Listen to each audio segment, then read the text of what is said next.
Hey everyone, welcome to सरकारी advance again. तो इस वीडियो में जो है मैं आप सभी के साथ एक इंपॉर्टेंट अपडेट शेयर करने वाला हूं जो कि एम्स एमएससी कोर्सेज के एंट्रेंस एग्जाम से रिलेटेड है। तो अभी तक आपको पता होगा कि एम्स का जो भी एमएससी कोर्सेज के लिए एंट्रेंस एग्जाम कंडक्ट हुआ था, तो उसमें से एमएससी नर्सिंग और बाकी 4 अदर कोर्सेज के जो एंट्रेंस एग्जाम के रिजल्ट हैं वो डिक्लेयर कर दिए गए थे। ठीक है, लेकिन जो बचे हुए एमएससी कोर्सेज थे और बाकी जो एम बायोटेक था उसका रिजल्ट अभी तक डिक्लेयर नहीं हुआ था। तो कल जो है वो ऑफिशियल वेबसाइट पे उन सभी कोर्सेज का रिजल्ट यहाँ पर डिक्लेयर कर दिया गया है। ठीक है, तो उस रिजल्ट को कैसे चेक करना है वो हम लोग इस वीडियो में देखने वाले हैं। एंड बाकी जब काउंसलिंग का प्रोसेस स्टार्ट होगा तो मैं आपको अपडेट दे दूंगा। तो अगर आप चैनल पर नए हो तो सब्सक्राइब कर लेना एंड बेल आइकन को प्रेस कर लेना। तो सबसे पहले यहाँ पर जो है एम्स जो है यहाँ पर आपको सर्च करना है। सिर्फ एम्स सर्च करोगे गूगल में और उसके बाद आपको एक पहली वाली वेबसाइट का लिंक मिलेगा aimsexams.ac.in। इस पर आपको क्लिक करके जाना है। अब जैसे ही आप यहाँ पर आओगे, यहाँ पर आपको इंपॉर्टेंट अनाउंसमेंट वाला सेक्शन मिलेगा। यहाँ पर आप फर्स्ट वाला लिंक देख सकते हो जिसमें लिखा है result of the AIIMS MSc course 2023 entrance exam, biophysics, cardiovascular imaging and endovascular technologies, reproductive biology and clinical embryology, nuclear medicine technology. ठीक है, तो ये कुछ एमएससी कोर्सेज बचे हुए थे जिनका रिजल्ट कल डिक्लेयर हुआ है। और इसके जस्ट नीचे जो है सेकंड नंबर पे जब आप देखोगे लिखा है result of the AIIMS M biotech course 2023 entrance exam. ठीक है, ये हो गया। और इसके बाद एक और लिंक आपको मिलेगा नीचे जिसमें लिखा है result of the AIIMS MSc course entrance exam, जिसमें लिखा है एनाटॉमी, बायोकेमिस्ट्री, फार्माकोलॉजी और फिजियोलॉजी।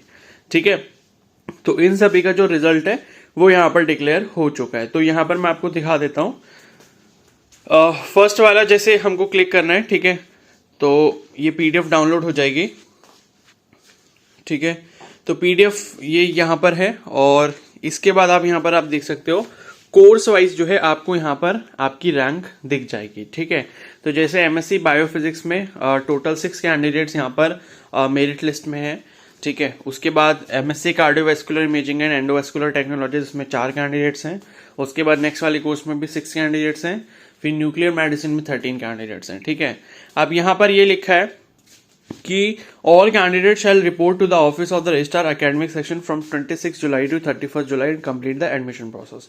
अच्छा, ठीक है, मतलब यहाँ पर मुझे लग रहा है कि कोई भी काउंसलिंग वगैरह कुछ नहीं हो रहा है। जिन कैंडिडेट्स के रोल नंबर दिए हुए हैं इनको सीधे जाकर जो है अपनी रिपोर्टिंग करवा लेनी है। ठीक है, तो आई होप ये चीज आपको समझ आ गई होगी। और उसके बाद जो है ये सारे नीचे इसी में डॉक्यूमेंट्स लिखे हुए हैं। ठीक है, ये ओरिजिनल फॉर्म में आपको लेके जाने हैं और ये जो है कैटेगरी सर्टिफिकेट लिखा है जो ये आपको साथ में लेकर जाना है। ठीक है, अब यहां पर एम बायोटेक भी देख लेते हैं एक बार, इसमें क्या दिया हुआ है। तो ये लिखा है result of M biotech course at AIIMS new Delhi. ठीक है, और इसमें भी जो है यहाँ पर 18 टोटल कैंडिडेट्स हैं जिनकी रैंक यहाँ पर दी गई है। और इनको भी सीधे यही बोला गया है कि 26 जुलाई से लेकर 31 जुलाई तक जो है आपको जाना है कहाँ पर, रजिस्ट्रार एकेडमिक सेक्शन। ठीक है, तो कहाँ पे जाना है आपको, एम्स दिल्ली में जाना है। क्लियर है, एम्स न्यू दिल्ली जो है वहां पर जो उनका एकेडमिक सेक्शन है वहां पर जाके आपको एडमिशन करा लेना है। एंड ये सारे डॉक्यूमेंट्स आपके यहाँ पर दिए हुए हैं। क्लियर है, और इसी तरीके से जो बाकी कोर्सेज होंगे उसके लिए भी सेम ऐसे ही दिया होगा, वो भी देख लेते हैं। ठीक है, तो ये लिखा है आपका मेडिकल एनाटॉमी। हाँ, तो यहाँ पर जो है मतलब जो भी क्या बोलते हैं रिजल्ट है, ठीक है, जिसको जिसको सीट अलॉट हुई है, मतलब जिसकी काउंसलिंग हुई थी उसके अकॉर्डिंग यहाँ पर सीट अलॉट हुई है। ठीक है, तो ये जो आप देख सकते हो यहाँ पर फर्स्ट नंबर पे ओबीसी एनसीएल का कैंडिडेट है, एक मेडिकल एनाटॉमी इनको मिला है। और इसके आगे यूआरएमआरसी लिखा है इनकी अलॉटेड सीट कैटेगरी में। इसका मतलब है कि इनको ओबीसी की सीट नहीं मिली है, इनको जनरल कैटेगरी की सीट मिली है क्योंकि ये मेरिटोरियस कैंडिडेट है। ठीक है, और जिसके में ये एफसीएनए लिखा है इसका मतलब है कि फील्ड चॉइस नॉट एप्लीकेबल, यानी कि जो चॉइस आपने यहाँ पर फिल करी होगी वो आपको यहाँ पर नहीं मिल पाई है। ठीक है, ये चीज हो गई। और उसी तरीके से यहाँ पर मेडिकल एनाटॉमी है, फिर बायोकेमिस्ट्री है। ठीक है, अब यहाँ पर भी सेम चीज होगी आई थिंक, नीचे जाके देख लेते हैं एक बार। ठीक है, तो यहाँ पर ये लिखा है कि all candidates who have been allotted a seat in first round of online seat allocation are required to log in through the online seat allocation portal and actively exercise one of the following options. ठीक है, तो देखो इसकी तो counselling हुई थी, इसका result आ गया था, एमएससी नर्सिंग वालों के साथ ही आया था और इसकी काउंसलिंग हुई थी, तो इसकी काउंसलिंग का रिजल्ट डिक्लेयर हुआ है।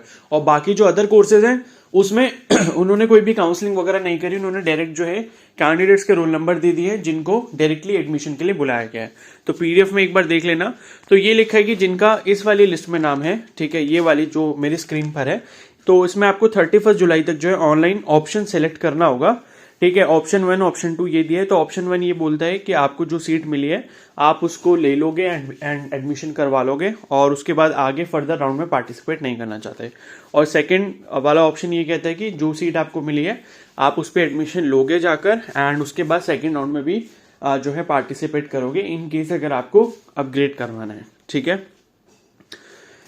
तो ये चीज़ हो गई। और बाकी उसके बाद यहाँ पर ये लिखा है the candidate will have to report at respective AIIMS, ठीक है, बाय 5 PM ऑन 31 जुलाई। तो इस लिस्ट में भी जिसका जिसका नाम है, ठीक है, और सबके आगे लिखा होगा कि उनको जो है क्या मिला है, मतलब कौन सा जो भी है। ठीक है, तो जो भी स्ट्रीम मिला हुआ है उसके अकॉर्डिंग आपको यहाँ पर जाना है। क्लियर है, और 31 जुलाई तक जो है आपको अपनी रिपोर्टिंग करवा लेनी है। तो यही चीज़ यहाँ पर भी दी हुई है, बाकी कुछ और अलग नहीं है इसमें।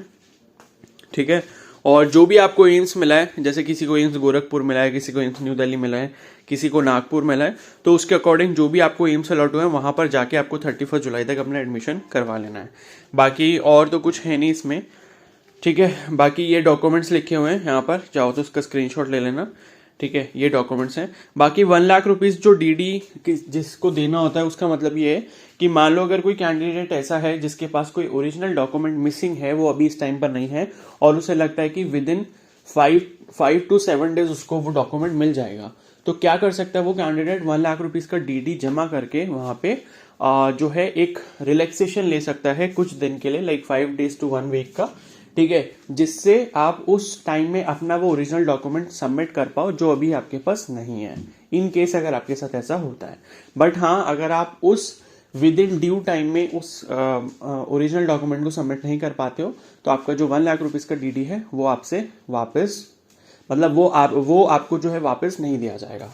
ठीक है, मतलब वो 1 लाख रुपए की आप समझ सकते हो कि पेनल्टी हो जाएगी। तो ये जो है यहाँ पर 1 लाख रुपीज़ की डीडी का मतलब है। ठीक है, तो अब इस वीडियो को यहीं पर एंड करता हूँ। बस इतनी इन्फॉर्मेशन थी एमएससी कोर्सेज वालों के लिए, बाकी कोई और अपडेट अगर आएगा। ठीक है, तो पहले मुझे लग रहा था कि बाकी एमएससी कोर्सेज की भी काउंसलिंग होगी, एमबायोटेक की भी होगी, बट उनकी काउंसलिंग नहीं हो रही। उन्होंने डायरेक्टली कैंडिडेट चूज कर लिए हैं और उन्हीं को जाना है अपना एडमिशन करवाने के लिए। ओके, तो अगर ये वीडियो आपको हेल्पफुल लगी तो प्लीज़ जरूर लाइक कर देना, चैनल पर नहीं हो तो सब्सक्राइब कर लो एंड बेल आइकन को प्रेस कर लो। और कोई डाउट हो तो मेरे से कमेंट सेक्शन में पूछ सकते हो या फिर मेरे को इंस्टाग्राम पे भी मैसेज कर सकते हो। Okay, so thank you and have a nice day.